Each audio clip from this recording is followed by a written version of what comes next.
Kahit man nga po mga idol umalis na si Klay Thompson sa Golden State Warriors, wala rin naman nga pong lumabas na balita na nagkaroon siya ng problema sa kanyang mga dating kakampi o dating kupunan. Sa katunayan, mismong sina Stephen Curry at Draymond Green na naman nga po ang nagsabi, hindi nila sinubukang impluwensyahan ang desisyon ni Klay Thompson. Naiintindihan naman nga po nila ang ginawang paglipat nito sa Dallas. Ngunit makalipas ang ilang linggong pananahimik nila sa pag-alis ni Klay, meron nga ditong isang malaking pasabog ang binitawan ni Draymond Green matapos nitong sabihin na duwag si Klay Thompson gayong hindi nga nito kinayang harapin at resolbahan ang problema niya sa kanilang team na Golden State. Yes mga idol, mas pinili nga nitong tumakbo sa paglipat at pagpirma niya ng kontrata sa Dallas kaysa harapin ito ng buong buo gaya na lamang ng ginawa ni Stephen Curry matapos itong pumirma ng contract extension. Sa kabilang banda, bukod nga sa pagkuha ng Lakers ng mga bago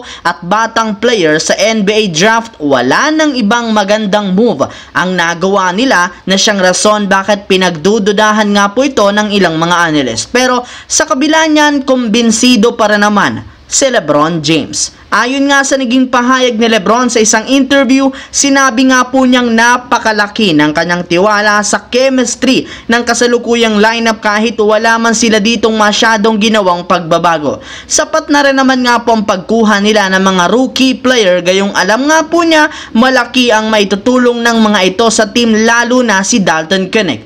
Hindi rin naman siya makapaghintay na makasama ang kanyang anak na si Bronny sa darating na training camp gayong matagal na nga talaga niyo itong hinihintay. Yes mga idol, bilang isang ama, pinakagusto nga niyang moment na mangyari ay makasama ang kanyang anak na si Bronny sa loob ng court bilang kakampi. Sa madaling salita, mas extra ganado na maglaro si LeBron James sa darating na season lalo pat mangyayari na nga ang kanyang pangarap na makuha ang kampyonato at gumawa ng history kasama ang kanyang anak na si Bronny James. Samantala, dahil nga po sa inaasahang pagbabalik ni Ja Morant at ang pagkakaroon nila ng mas magandang lineup, hindi na nga po nakapagtataka bakit tumaas ang tiwala sa kanila ng mga analysts. Sa katunayan, ayon sa prediction ng ESPN, expected magkakaroon sila ng 44 wins, 38 losses na papatak sa pang-siyam na pwesto sa West. Ibig sabihin, hindi kagaya ng nagdaang taon, makakapasok nga daw ang Memphis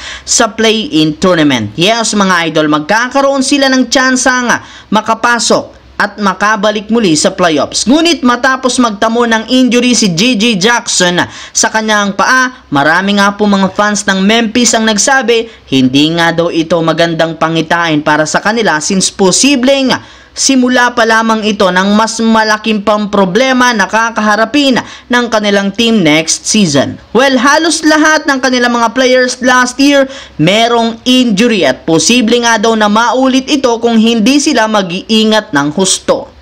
So yun lamang mga idol ang ating bagong video ngayon. Once again, this is your J-Zone TV. Huwag kalimutang mag-like, mag-subscribe, pindutin ang notification bell sa akin channel para lagi kayo maging updated sa mga videos na pinapalabas ko. Isang malaking shoutout mga idol, maraming salamat po.